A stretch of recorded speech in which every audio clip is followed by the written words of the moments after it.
Épisode du vendredi 3 novembre. Mon nom est Martin Simon, Simon avec un C. Et il me fait plaisir de vous souhaiter la bienvenue à un autre épisode de F1 Podcast. Pour vous aujourd'hui, retour sur la journée de vendredi, séance d'essai libre et qualification qui déterminait la grille de dimanche car on est en mode sprint au Brésil. Et pour débuter, actualité dans le monde de la Formule 1. Tout d'abord, dans l'actualité, ce qui a retenu notre attention cette semaine, c'est un départ chez Mercedes. Eh bien, le créateur du zéro ponton, celui qui est derrière la conception de la W13 et de la W14, qui avait succédé à James Allison, le Adrian Newey de l'écurie allemande, eh bien, Mike Elliott a remis sa démission. On va être honnête, ça n'a pas été des francs succès depuis qu'il avait pris la relève de James Allison. On l'avait même quelque peu tassé dans les derniers mois. On avait demandé à M. Allison qui avait pris, on peut dire, une semi-retraite. Là. Il était peut-être on peut dire dans ce temps-là, en départ progressif vers la retraite. Donc, il avait beaucoup coupé ses charges de travail pour s'occuper de d'autres volets chez Mercedes. Mais là, on l'avait ramené à temps plein. Pour vraiment, on voulait combler l'écart qu'on avait sur Red Bull, mais qu'on commençait à avoir même chez d'autres écuries, même des écuries clients chez nous, dont Aston Martin et McLaren. Donc, cet écart-là on travaille là-dessus, de vraiment rattraper le déficit qu'on a créé. Eh bien, Mike Elliott lui a remis sa démission au cours de la semaine. Il a précisé que ça faisait 11 ans qu'il était là, qu'il voulait prendre un peu de repos avant de décider où il décidera de poursuivre sa carrière, donc de déterminer ses nouveaux défis professionnels qu'il voulait accomplir. Donc, est-ce que ça veut dire qu'il va être de retour en Formule 1?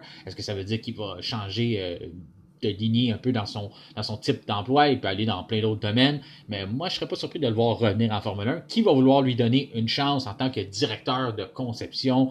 Mais il faut quand même se rendre à l'évidence.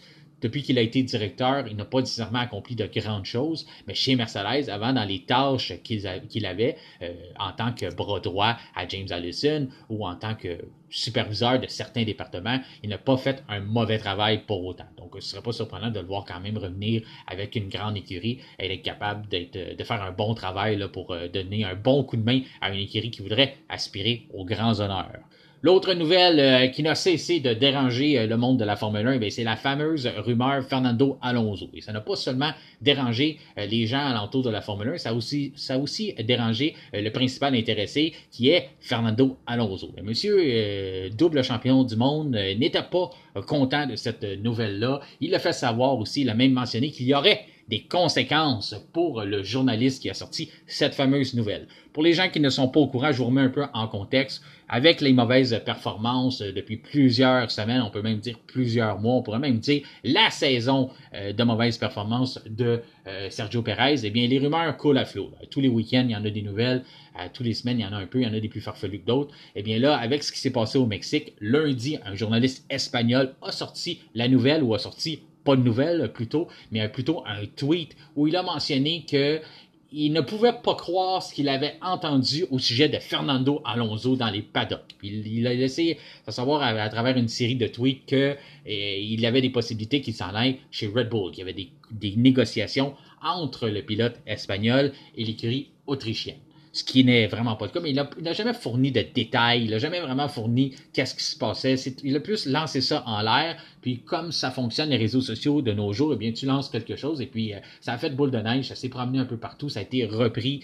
Il y a des gens même qui ont des grandes notoriétés dans le monde de la Formule 1 qui ont retweeté cette information-là parce que faut mettre ça aussi en contexte que le journaliste en tant que tel a plusieurs années d'expérience et c'est pas un journaliste qui est reconnu pour nécessairement partir, c'est pas un journaliste à potin. Donc, c'est pas quelqu'un nécessairement qui se donne dans ce genre de nouvelles-là. C'était une première fois pour lui, donc sa crédibilité a été prise en compte. Les gens ont pensé qu'il y avait un certain fondement derrière ça. C'est aussi un journaliste espagnol, donc est-ce qu'il avait eu des informations privilégiées de la part du principal intéressé, Fernando Alonso? Mais ce n'était pas le cas. C'était vraiment un pétard mouillé, comme on peut dire. Là. Quand il avait lancé ça, je l'avais mentionné dans l'épisode de lundi que ça ressemblait plutôt qu'il y avait bien de la fumée, mais qu'il n'y avait pas nécessairement de feu. Donc un os, pas de viande. Là, il n'y avait pas de détails autour de ça. Puis plus qu'on essayait de lire là-dessus, il y en a certains qui essayaient d'arriver puis de fournir des explications. Puis chaque explication, ça ne tenait pas debout. Là. Il y en avait des explications qui étaient on disait, Fernando Alonso veut s'en aller là, on va faire un échange entre Sergio Perez et Alonso du côté d'Aston Martin. Là, les gens qui racontaient ça ont sûrement oublié que c'est Lawrence Stroll qui a mis Sergio Perez dehors et c'est pour ça qu'il est chez Red Bull, parce qu'il n'y avait plus vraiment d'écurie qui était intéressée à ses services. Puis Red Bull, on avait un trou dans notre relève. On avait déjà essayé Albon. Albon était trop jeune, ça n'a pas fonctionné. On avait aussi essayé Gasly avant Albon, ça n'avait pas fonctionné. Là, on se retrouvait un peu avec un trou chez nos pilotes. On ne voulait pas nécessairement donner la relève à Tsunoda pour être le coéquipier de Max Verstappen. Donc, on avait décidé d'aller avec un vétéran comme Sergio Perez, qui n'avait plus d'emploi parce qu'il avait été laissé de côté, parce qu'on avait préféré signer les services de Sébastien Vettel du côté de Lawrence Stroll. On voulait un pilote connu pour les lancements de la marque Aston Martin. On voulait un nom, et c'est la même chose pourquoi on a remplacé Sébastien Vettel par un Fernando Alonso, parce que c'est important. On veut quelqu'un de renommé qui s'assit dans la voiture verte. On sait qu'on a Lance Stroll d'un côté, mais on a besoin de quelqu'un pour complémenter ça avec, disons, de façon polie, on peut dire, un plus grand aura. Quelque chose une feuille de route avec plus de bons résultats dessus. C'est ma façon gentille de vous dire ça aujourd'hui. Donc, c'est pour ça qu'on a Fernando Alonso qui est là pour complémenter l'écurie Aston Martin. Donc, de le remplacer par un Sergio Perez qui connaît des moins bonnes performances présentement que quand on l'a remercié dans cette écurie-là. Donc, ça faisait pas de sens. L'autre explication qu'on avait pour les gens qui essayaient de mettre un peu de viande après cette os-là, c'est que Lawrence Stroll allait se départir de ses parts, allait céder les droits de l'écurie Aston Martin, donc les vendre, et avant, il allait libérer tous ses pilotes de ses contrats. Ce qui tient pas de bout non plus, parce que quand vous avez vu ça dans le monde normal, quelqu'un qui va vendre une entreprise et la personne qui va l'acheter avec la personne qui a congédié tout le monde avant d'en prendre possession. On voit, en tout cas, si c'est déjà arrivé, c'est des drôles de situations parce que c'est très, très rare qu'on va voir ça. Normalement, quand quelqu'un va débourser des sommes, comme on avait déjà avancé, qu'on ça allait frôler les milliards, puis en date d'aujourd'hui, ça devrait dépasser les milliards parce que la valeur d'Aston Martin vaut plus qu'1 milliard. Donc, si on est prêt à débourser des sommes comme ça, on va vouloir acheter des pilotes aussi. On va vouloir avoir un gars qui a signé 7 podiums cette année, qui est double champion du monde, puis qui s'appelle Fernando Alonso. On ne voudra pas juste prendre possession d'une écurie, pas de pilote, surtout au temps où on est rendu. On est rendu pratiquement à la fin de la saison 2023. Il est trop tard pour signer d'autres pilotes. Encore là, j'en ai assez parlé, ça tenait pas debout. Et puis Fernando Alonso a démenti les rumeurs, Red Bull ont démenti les rumeurs. Donc, on passe à d'autres choses. C'est terminé. Puis Fernando Alonso a promis qu'il y aurait des conséquences. Là, vous m'avez demandé quel genre de conséquences il peut donner. Pour vous donner une petite idée de ce qu'il pourrait faire, c'est que s'il décide de plus jamais donner une entrevue à ce journaliste-là, puis qu'Aston Martin décide d'emboîter le pas puis de faire la même chose, bien, le journaliste pourrait se retrouver quand même dans le trouble. Parce que quand tu es un journaliste espagnol, puis tu n'es plus capable d'avoir des entrevues avec Fernando Alonso, bien, ça se peut que ton éditeur ou ton employeur te remplace parce que pour le public espagnol, bien, ça vaut de l'or là, des commentaires de Fernando Alonso. On veut savoir ce que Fernando raconte, on veut des entrevues, on veut ses commentaires après course. Donc, si ce journaliste-là ne peut plus remplir cette tâche-là, ne peut plus approcher Fernando Alonso ou l'écurie Aston Martin, ben ça va venir un peu compliquer son travail. Oui, il y a toujours Carlos Sainz, mais le but, c'est de pouvoir parler aux deux pilotes et de recueillir ces commentaires-là et de ramener ça à la maison pour un public qui veut en savoir plus sur leurs pilotes qui viennent de leur nation.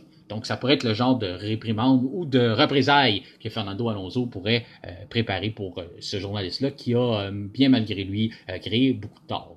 Ensuite, l'autre histoire qui est connectée à ça, qui est tant aussi farfelue, là, c'est qu'il y aurait des négociations qui ont été entreprises entre Red Bull et Sergio Perez pour une prolongation de contrat. Oui. Une prolongation de contrat pour Sergio Perez. Encore là, pourquoi? Pourquoi on ferait ça chez Red Bull?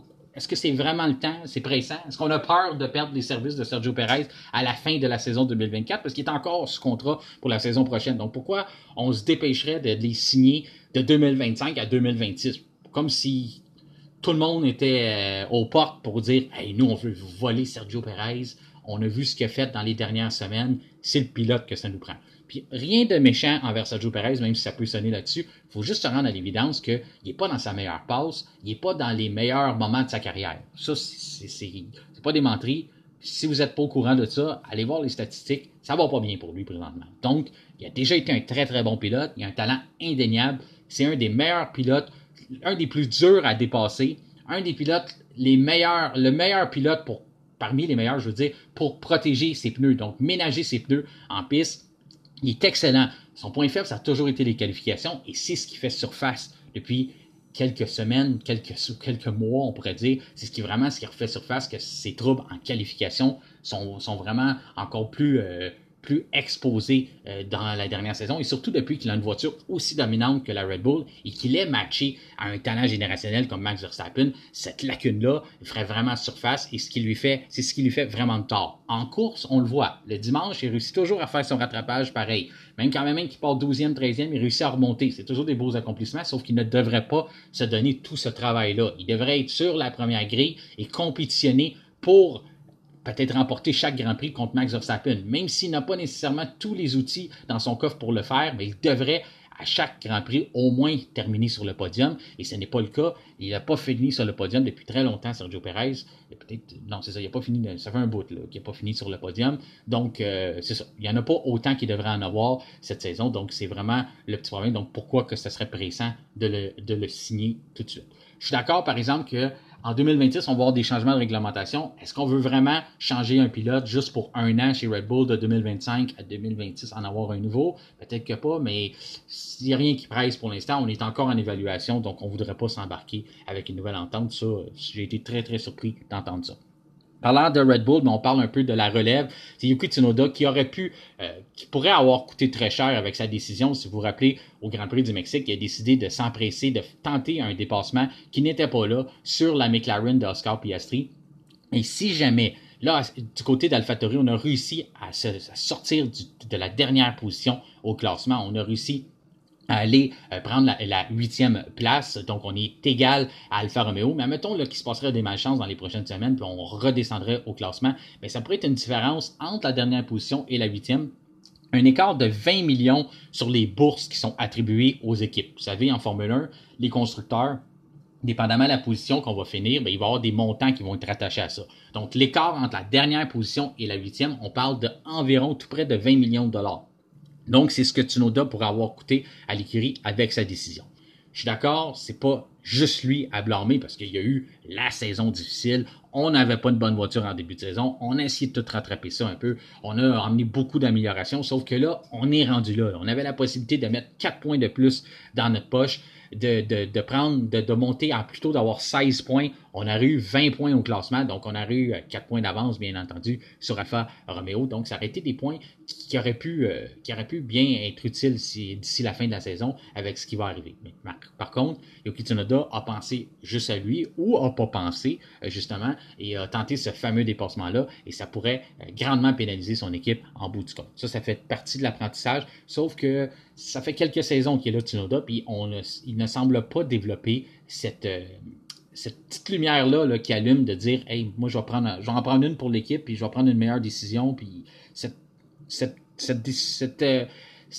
ne semble pas être un outil qu'il a dans son coffre depuis le début. Il ne réfléchit pas vraiment au volant. Il va souvent avec de l'improvisation ou avec émotion. Et puis, plus souvent qu'autrement, ça vient lui jouer des tours à lui et à son écurie. Sao Paulo, maintenant, le Grand Prix du Brésil. Et oui, depuis 2021, je ne savais pas, je l'ai appris cette semaine, comme quoi le Grand Prix du Brésil n'existe plus. On appelle ça le Grand Prix de Sao Paulo. Eh bien, il a été renouvelé jusqu'à 2030. Pourquoi il a changé de nom? C'est une question touristique. On voulait mettre en avant-plan la ville de Sao Paulo, donc l'endroit. Donc, on a décidé de remplacer le nom du Grand Prix du Brésil par le Grand Prix de Sao Paulo. Et on a signé une entente jusqu'à 2030. Ça, c'est une bonne nouvelle parce que c'est un circuit qui est iconique. C'est un circuit qui offre beaucoup de dépassements à chaque année. L'année dernière, ça a donné 62 dépassements. Là. Donc, le Grand Prix 2022, le Grand Prix de Sao Paulo, et qui a eu lieu là-bas, nous avait donné 62 dépassements. C'est celui qui nous en a donné le plus dans tous les championnats de Formule 1. Il est réputé pour ça. Là, cette année, encore une fois, on va avoir une course sprint. Donc, ça devrait nous donner un bon spectacle. C'est la dernière course sprint. Normalement, c'est un circuit qui offre de tout. On a de tout là-bas. On a des lignes droites, on a des chicanes, on a des virages rapides, des virages lents. Donc, d'habitude, c'est un bon cocktail pour donner des bons événements et donner des bons spectacles, autant pour les gens sur place et les gens qui regardent à la TV. Et aussi, un peu comme au Mexique, les gens sur place sont très animés, sont des grands passionnés de Formule 1 et on les entend. Là. Si vous avez un bon son sur votre télévision ou vous écoutez les Grands Prix sur une bonne chaîne qui distribue la Formule 1, bien, vous allez avoir à plusieurs reprises lors du week-end, vous allez être en mesure d'entendre ces partisans-là, surtout pour Lewis Hamilton, sont qui est le plus populaire là-bas.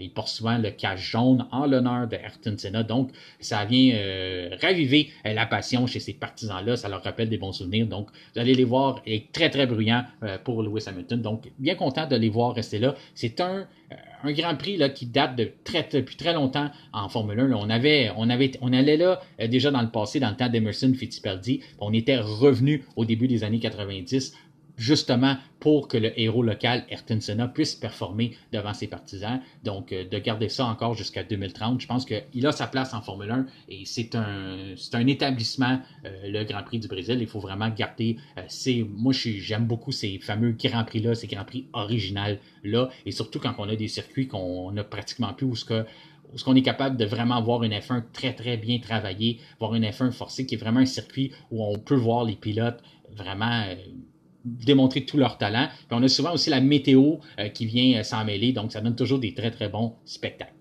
FIA. Maintenant, la FIA a sévi. Toto Wolff, mercredi, s'est présenté à Sao Paulo puis il a demandé à la FIA d'intervenir pour le fameux litige là, qui se passe dans les puits là, depuis Singapour. Pour vous remettre aussi en contexte, Max Verstappen avait bloqué la ligne des puits. Tout ça survient depuis qu'on a imposé le règlement chez la FIA d'un temps limite en qualification. Donc, les pilotes sont sujets à faire un temps minimum alors qu'ils s'élancent sur le circuit. Donc, on ne peut pas rouler, si on fixe un temps, on ne peut pas rouler en bas de ce temps-là, sous peine d'avoir des pénalités, mais il n'y en a jamais de pénalités. Fait que oui, le règlement est là, mais pas grand-chose, parce qu'il n'y a jamais personne qui a été puni pour cette règle-là encore. Mais par contre, ce que ça a donné, c'est que pour ne pas s'aventurer en piste, maintenant, les pilotes bloquent la ligne des puits. Il n'y a pas de règlement contre ça. En tout cas, il n'y en avait pas de règlement, donc on n'était pas en mesure de punir les pilotes qui faisaient ça. Donc, quand même que tous les partisans de Formule 1 qui étaient outrés de ça, puis qui écrivaient sur les réseaux sociaux de dire pourquoi ils ne donnent pas une pénalité à Verstappen, ils donnent des laissez-passer, des choses, ils n'étaient pas en mesure d'en donner une, comme ils n'étaient pas en mesure d'en donner une à George Russell la semaine dernière, ni à Fernando Alonso. La raison pourquoi ils ont fait ça, c'est parce qu'ils ont vu que, on a le droit de le faire parce qu'il l'a fait, puis il ne se fait pas punir parce qu'il n'y en a pas, il n'y a rien qui prévient un pilote de bloquer la ligne des puits. Mais là, ça a été corrigé. Toto Wolff a demandé à la FIA d'intervenir. Il y a plusieurs autres directeurs aussi qui trouvaient que ça n'avait pas de bon sens, dont Frédéric Vasseur qui a demandé aussi à la FIA d'intervenir. Mais la FIA a mis un règlement. Ce n'est plus possible de bloquer la ligne des puits. Les pilotes vont être obligés de se tasser. Donc, on dit, il y a la voie rapide, la voie du milieu, comme le gros bon sens. Si on laisse toujours en tout temps, il faut la laisser libre. Si on ne veut pas décoller tout de suite ou on veut laisser un adversaire passer en avant de nous, ce qui n'est pas le cas d'habitude, c'est la raison pour laquelle on bloque la ligne. Mais là, maintenant, si on veut rouler lentement dans les puits, il va falloir se tasser sur le côté. Donc, vers la sortie des puits, sur certains circuits, comme pour le week-end, ça va être à gauche. Mais dans d'autres, selon la configuration de d'autres circuits, ça pourrait être à droite aussi. Mais c'est toujours de libérer la voie du centre. Donc, de laisser la voiture à l'arrière de nous, être capable de circuler, de ne jamais entraver la loi. Donc, c'est le nouveau règlement sous peine de pénalité. Donc, ça devrait régler bien des problèmes et ça pourrait jouer des tours à certains qui n'auraient pas compris le règlement et qui pourraient vouloir obstruer la voie à des adversaires ou rouler trop lentement. Aussitôt que ça va être fait, on va juger ça comme avoir roulé trop lentement. Donc, on va faire la même chose comme si vous avez été en piste et vous avez roulé plus lent que prévu, il y a une pénalité. On considère que vous avez bloqué, que vous avez nui à quelqu'un, gêné un adversaire, ça va être la même règle pour la ligne des puits. Si vous avez roulé trop lentement et que vous avez entravé la loi, on va juger ça que vous avez gêné le travail de quelqu'un, donc vous êtes passible d'une pénalité qui peut varier normalement, on dit, entre 3 places et 5 places, dépendamment des cas et des évaluations du cas par cas là, de ce qui s'est passé. On analyse toujours chaque situation, puis on écoute aussi les versions des deux côtés. Donc, la version du pilote qui a fait ça et la version du pilote qui a été bloqué. Et normalement, on tranche le débat, mais on est habitué depuis quelques temps. On a souvent vu c'est pas mal du 3 places qu'on voit et quelquefois, je pense qu'on a vu du 5 places, mais ça se tient pas mal aux alentours de là. C'est ce qui conclut l'actualité pour cette semaine. Maintenant, passons à la journée de vendredi au Grand Prix de Sao Paulo.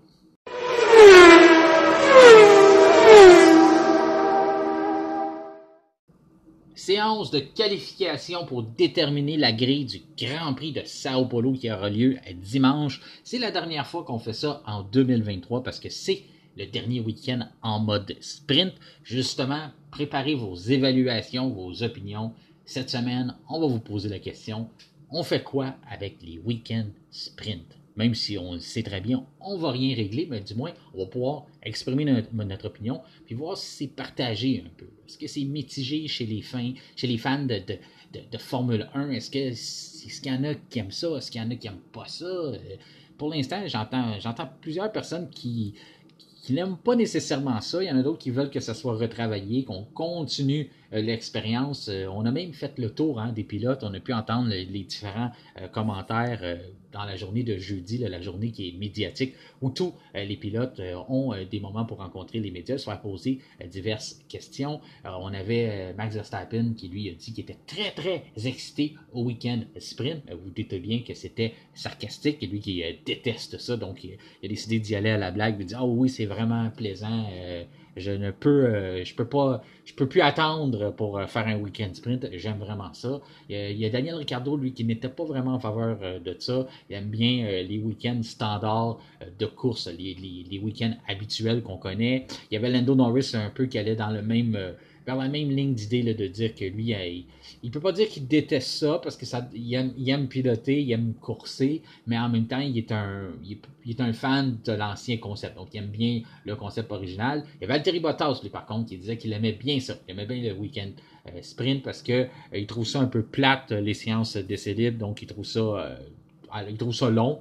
Donc, de passer plus vite à des épreuves qui comptent plutôt que de faire 3 séances d'essai libre. Lui, il était bien content, il était en faveur de ça. Même chose pour Charles Leclerc. Charles Leclerc a dit que lui, il trouvait ça plate des séances d'essai libre, de faire toujours les mêmes programmes. Donc, pour lui, le plus vite qu'il pouvait mettre ça derrière lui, puis passer au vrai week-end, il était en faveur de ça. Donc, je vous invite à aller voir ça. Si jamais vous avez une chance, les commentaires, ça va peut-être repasser lors de votre diffusion de samedi ou dimanche. Des fois, on rejoue des extraits d'entrevues, surtout s'il y a de la pluie, il y a des attentes, vous allez sûrement avoir la chance de voir ça. Ou ça doit être accessible sur le site de la Formule 1 ou sur la chaîne YouTube.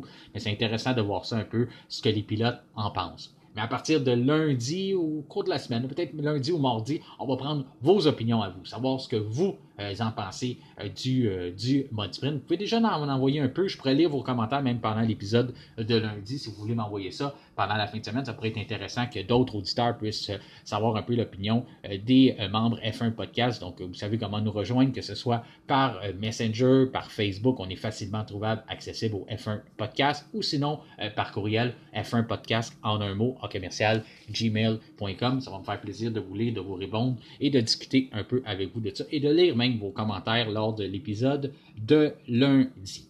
Eh bien, on avait droit aussi à une séance d'essai libre. Dans ce temps-là, vous vous êtes rendu familier avec le concept. On a une seule séance d'essai libre qui est disponible pour les pilotes. Donc, on n'a pas 3 pratiques comme à la normale. On n'en a qu'une. Et puis, souvent, c'est pas très représentatif la première séance d'essai libre. Ça l'est encore moins dans un week-end sprint. Mais c'est les 2 Ferrari qui ont affiché leurs couleurs, qui ont été les plus rapides devant la Mercedes de George Russell. Vous vous rappellerez, la saison dernière, la dernière victoire de Mercedes, c'était au Brésil. C'était George Russell qui a gagné cette victoire-là. Eh bien non, c'est assez invraisemblable. La dernière victoire de Mercedes, ce n'est pas Lewis Hamilton. Lewis Hamilton qui n'a pas gagné depuis 2021. C'est George Russell qui avait gagné le dernier Grand Prix pour Mercedes. Donc c'était le Grand Prix de Sao Paulo à Interlagos qui avait gagné même sa première victoire en carrière. Donc à ce moment-là, c'est sûr que ça va lui raviver des bons souvenirs. Mercedes aimerait bien en signer au moins une victoire en 2023. On n'a toujours pas gagné en 2023, donc d'être capable d'en gagner au moins une avant la fin de la saison. Il ne reste que 3 Grands Prix, donc on aura peut-être la chance au moins de gagner peut-être une sprint. C'est Ferrari qui est la seule écurie à avoir battu Red Bull cette saison. Donc on arrivait avec beaucoup d'intention du côté de Mercedes pour ce week-end-là au Brésil.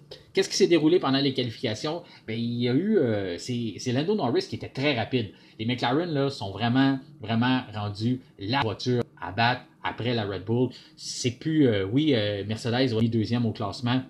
Il y a de fortes chances. Oui, Ferrari à 16 heures est capable de nous surprendre et d'être une voiture très rapide, très dominante. Mais c'est vraiment la McLaren qui semble être capable d'aller extraire beaucoup de vitesse. Même si on mentionnait que le Brésil, selon Lando Norris, ne devrait pas être une place où McLaren devrait être capable de vraiment se faire justice parce qu'on est très fort dans les virages rapides. Et on en a des virages rapides au Brésil, mais on a aussi beaucoup de virages lents. Donc, à ce moment-là, on n'était pas certain du côté de l'écurie orange papaye si on était vraiment capable d'avoir la même forme qu'on a eu, la même puissance qu'on avait sur les autres circuits, d'être aussi rapide que ce qu'on était habitué lors des derniers week-ends. Mais ça a été tout le contraire. On a vu que la McLaren de Lando Norris était extrêmement rapide. On le sait, on a continué d'apporter des améliorations. Red Bull a cessé les améliorations depuis la pause d'été, la pause de mi-saison. On a arrêté d'emmener des améliorations à la voiture. Donc, toutes les équipes qui ont continué de progresser sont supposées être capables de réduire cette fameuse écart-là de la dominante RB19. Et c'est ce qu'on voit avec McLaren. McLaren, on est rendu pratiquement, là, on peut faire une petite moyenne rapide, mais mettons, on y va à 1/10 de différence entre la RB19 et la MCL 60, ce qui est quand même intéressant, pas mal plus intéressant que ce qu'on a pu voir, mettons, à Suzuka, sur était à une demi-seconde de Max Verstappen. C'est plus intéressant de voir ça quand on est au 10e près. Ça laisse plus de place au pilotage et aux marges d'erreur. Donc, si Verstappen fait une petite erreur, même chose pour Sergio Perez, puis à ce moment-là, on ouvre la porte à ce que quelqu'un d'autre peut venir prendre la pole. Donc, tout au long des séances de célèbre, on voyait que Lando Norris était capable de pousser et c'est lui qui était vraiment là. Si on avait arrêté après la Q1, puis on avait dit qui est favori pour remporter la pole, bien, je suis certain que ça aurait été pas mal unanime que c'était Lando Norris le favori. C'est lui qui montrait le plus de potentiel d'être capable de saisir cette pole position-là. Finalement, qu'est-ce qui est arrivé, c'est que la pluie s'en venait, il y avait un nuage, puis quand je dis nuage, là, si vous n'avez pas vu les images, là, c'est comme si quelqu'un avait fermé les lumières sur le circuit d'Interlagos. C'était, à un moment donné, là, on voyait la voiture de Max Verstappen se promenait, puis on voyait sur le côté, là, je pensais même pas que c'était ça. Je pensais que c'était une erreur avec la caméra ou quoi que ce soit. On aurait dit qu'il y avait... C'était la fin du monde qui s'en venait. Là. C'était l'apocalypse qui semblait s'approcher dans le ciel. On n'a pas tardé chez Red Bull pour la Q3. On s'est dépêché d'envoyer Verstappen en piste. Verstappen a même fait des dépassements dans la ligne des puits, ce qui est permis maintenant, si on ne se range pas complètement à gauche, sur le circuit d'Interlagos, on demande de se ranger à gauche, mais à ce moment-là, les pilotes doivent passer vers la droite, mais Verstappen n'était pas satisfait de comment George Russell s'était rangé, donc il a même mis 2 roues dans le gazon pour tenter le dépassement. Il a même essayé d'en faire un sur Lewis Hamilton. Finalement, Lewis Hamilton a décollé. Ça a été le premier à s'élancer en piste, mais on voyait qu'on avait un sentiment d'urgence chez Red Bull. Donc, on avait vu les radars, on sait chez Red Bull, on dit souvent, on est les meilleurs côté stratégie. On le prouve week-end après week-end. On a aussi les meilleures personnes pour les radars parce qu'on saisit souvent la météo de la bonne façon. Donc, on avait semblé saisir plus rapidement qu'il y aurait une grosse tempête qui s'en venait, même si c'était vraiment évident avec le nuage qu'il y avait dans le ciel. Là. On n'avait pas besoin de regarder les radars pour voir ça. Mais on n'a pas patienté. On s'est tout de suite lancé en piste. Puis Verstappen a signé le meilleur temps. Puis là, on voyait tous les pilotes qui suivaient semblaient avoir des problèmes. Même que le temps de Verstappen était beaucoup plus lent que ce qu'on avait réalisé en Q2. Là. Normalement, ce temps-là, en Q2, n'aurait pas été en pole. Mais en Q3, c'était la pole position. Et puis quand les autres pilotes ont commencé à suivre, on voyait que les temps avaient vraiment considérablement ralenti. C'est à cause que les vents s'étaient levés. Même s'il ne pleuvait pas, il y a plusieurs pilotes après la séance de qualification qui ont mentionné qu'ils n'ont jamais connu un sentiment comme ça dans une voiture dans toute leur carrière. Que c'était vraiment... Charles Leclerc a mentionné, j'avais l'impression qu'il pleuvait, mais il n'y avait pas de pluie. Le vent prenait dans la voiture, on n'avait plus d'adhérence sur la piste, donc la piste a dû se refroidir très rapidement. C'est pour ça qu'on a perdu la température dans les pneus. Puis à ce moment-là, on n'était plus capable d'avoir d'adhérence pour être capable de faire des temps significatifs, des temps du moins autant rapides que ce qu'on avait connu dans les débuts, dans les premières séances. Donc à ce moment-là, les voitures ralentissent en piste, donc personne n'est capable d'égaler ce que Verstappen a fait. Puis on a Oscar Piastri qui perd le contrôle de sa voiture, qui va sortir de piste. Donc à ce moment-là, il y a nuit à Sergio Perez. Sergio Perez aurait probablement eu peut-être le 2e ou le 3e temps, du moins c'est ce qu'il nous raconte, puis il avait l'air bien parti. Il aurait énormément eu, mais il a dû lever le pied, bien entendu, parce qu'il y a eu drapeau jaune pour la sortie de piste d'Oscar Piastri. Donc, c'est venu un peu nuire tous les pilotes qui suivaient. Donc, ça nous a donné une Q3 assez surprenante parce que là, tout d'un coup, il n'y a plus rien qui tenait. C'était vraiment qui a passé en premier, ben, partira en pole. Et c'était le cas avec Verstappen. Donc, Verstappen a signé la pole position parce que après ces événements-là, les voitures sont rentrées au puits. Puis là, on a décidé du côté des commissaires de piste de sortir le drapeau rouge, donc de ne pas retourner les voitures en piste, de déterminer que c'était fini pour aujourd'hui. Il y avait un grand danger, non seulement pour le vent, les éclairs, mais aussi la pluie qui quelques instants après, s'est mise à tomber. Puis quand on parle de pluie, là, c'est une pluie torrentielle qui a frappé le circuit d'Interlagos. Mais la bonne nouvelle là-dedans, pour les partisans canadiens et les partisans Aston Martin, eh bien, c'est la surprise de la journée. Derrière Charles Leclerc en 2e position, eh bien, c'est c'est Lance Stroll qui était troisième, qui est venu terminer le triplé, qui partira premier au Grand Prix de dimanche. Donc, des bonnes nouvelles pour Lance Stroll. Finalement, d'habitude, il n'est même pas là en Q3. Il nous a habitués dans les derniers week-ends que c'était toujours difficile. Donc, pour une fois, la chance a tourné de son bord. Il a aussi fait un bon travail. Il faut lui donner ce qui revient. C'est sûr que s'il n'y avait pas eu le drapeau rouge, peut-être que ça aurait été une situation bien différente parce qu'il y a la voiture de Lando Norris qui aurait dû se retrouver à l'avant. Mais Lando Norris, encore une fois, il a raté. Il a quelque peu raté son tour qu'il devait faire. Il y a eu des. Mais tu sais, c'est souvent ça, la situation. On le voit du côté de Lando Norris et du côté de McLaren. On a bien beau avoir une meilleure voiture, mais il faut être encore capable de saisir notre chance. À plusieurs reprises dans les dernières semaines, Lando Norris, puis je ne parle pas de son Grand Prix du dimanche au Mexique parce que son Grand Prix était excellent. On en a parlé toute la semaine. C'est lui qui a complété le plus de dépassements. Il a eu le pilote du jour. Autant le vote dans les partisans de la Formule 1 que vous pouvez voter sur le F1.com, mais aussi sur la F1 Podcast. Les gens étaient unanimes partout que c'était Lando Norris le pilote de la journée. Donc, on n'y enlève rien pour là. Mais la qualification de samedi au Mexique, il avait commis quelques erreurs. Et là, c'était un peu la même situation aussi. Il a eu quelques troubles. Donc, il était déçu et assez fâché aussi de ne pas se retrouver en pole parce que ça il devrait partir en pole dimanche et ça aurait été encore une belle opportunité pour lui de peut-être signer sa première victoire. Lui qui a déjà dépassé le nombre des 100 Grands Prix de Formule 1. Donc, il est rendu à plus de 100 Grands Prix déjà. Il n'a toujours pas eu sa première victoire. Donc, c'est sûr que ça devient un peu une sorte de pression qui se met sur les épaules d'atteindre cette fameuse victoire-là qui n'a toujours pas réussi à décrocher. Donc, c'est ce qui est venu un peu chambouler la grille, tout ça. C'est venu porter justement Verstappen en tête, Leclerc deuxième, Stroll troisième, Alonso quatrième. Les Aston Martin, ça fait longtemps qu'on les a pas vus là, se retrouver à l'avant de la grille. C'est des bonnes nouvelles, autant pour l'écurie, autant pour Lawrence Stroll, autant pour Lance Stroll, même Fernando Alonso. Il y a eu des week-ends difficiles au Mexique. C'est un de ces week-ends les plus difficiles qu'on a vu depuis longtemps. Donc, de le retrouver là, c'est toutes des bonnes nouvelles pour l'écurie. Hamilton, 5e, Russell, 6e, Norris, 7e. On l'expliquait qu'est-ce qui s'est passé. Sainz, 8e, Perez, 9e. Il y avait un bon temps, Perez, c'est malheureux pour lui. Il retrouve encore une mauvaise position, une position qui ne devrait pas être.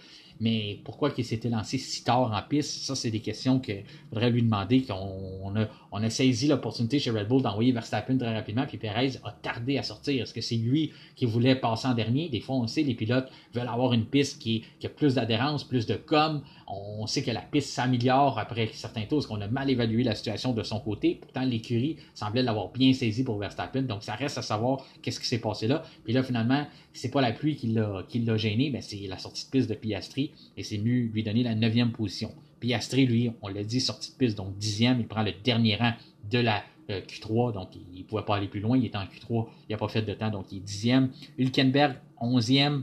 12e pour Ocon. 13e pour Gasly. 14e pour Magnussen. 15e pour Albon. 16e pour Tsunoda. 17e pour Ricciardo. Et 18e pour Bottas. 19e pour Sargent. Et c'est Guan Yu Zhou qui a pris la dernière position. Là aussi, les Alpha Tauri qui ont eu certains problèmes. Là, Daniel Ricciardo était déçu. Il dit qu'on a joué de malchance. Il pensait que la voiture, selon lui, les performances de la voiture, la qualification ne représente pas ce qu'on avait au niveau performance pour la journée. Donc, ça sera à garder à l'œil lors de la qualification de demain, la course sprint, si on est capable de nous montrer un peu plus qu'est-ce que la Alpha Tauri a dans le ventre.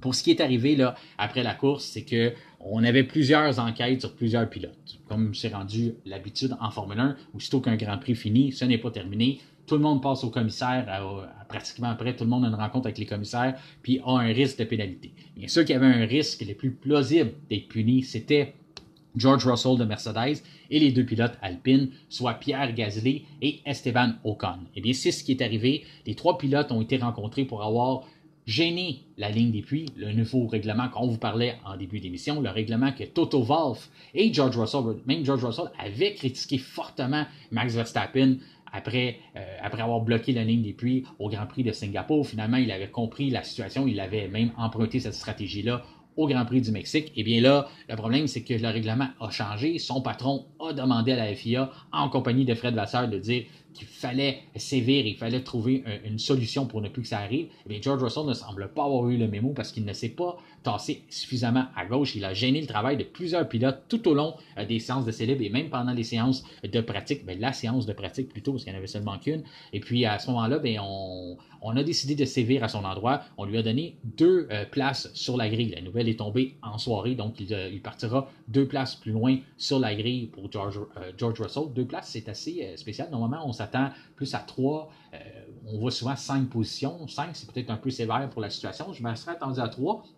Mais comme c'est un nouveau règlement, on a peut-être voulu laisser une période d'adaptation. Donc, il aura 2 positions sur la grille et c'est la même chose pour les 2 pilotes alpines. Les 2 pilotes alpines aussi ont été frappés par une pénalité de 2 positions sur la grille. Donc, du côté de Gasly, autant pour lui que pour Ocon, on a été pénalisé. Donc, ça va changer l'ordre et ces pénalités-là, comme ils ont été faits, les actions punies ont été faites lors de la séance de qualification qui déterminait la grille du dimanche, eh bien, c'est le Grand Prix c'est lors du départ du Grand Prix qu'on va servir ces pénalités-là. Donc, demain, s'il arrive des actions durant la période de qualification, la sprint shootout, à ce moment-là, les pénalités sont toujours servies lors de la sprint. Donc, je trouve que c'est la bonne façon de faire ça aussi. C'est plus facile aussi à gérer tout ça. Vous faites une action qui est réprimandée lors des qualifications de la course, vous servez votre pénalité pendant la course. Si vous faites une action qui est réprimandée lors des séances de qualification de la sprint, à ce moment-là, vous les servez pendant la sprint. C'est ce qui conclut notre épisode du vendredi 3 novembre. Merci d'avoir fait confiance à F1 Podcast. Notre prochain rendez-vous sera lundi avec notre épisode de retour sur le Grand Prix de Sao Paulo. D'ici là, n'oubliez pas de nous envoyer vos commentaires et votre opinion concernant les formules sprint en Formule 1. J'aimerais vous rappeler en terminant que le mois de novembre est un mois dédié à la mobilisation contre les cancers masculins, une occasion de sensibiliser le public et d'aider leur dépistage, une étape clé dans le succès de leur traitement. D'ici 2030, le mouvement Movember réduira de 25% le nombre de décès prématurés chez les hommes. Rendez-vous sur leur site internet pour savoir les différents moyens de vous joindre à la cause. Merci et bon week-end de course!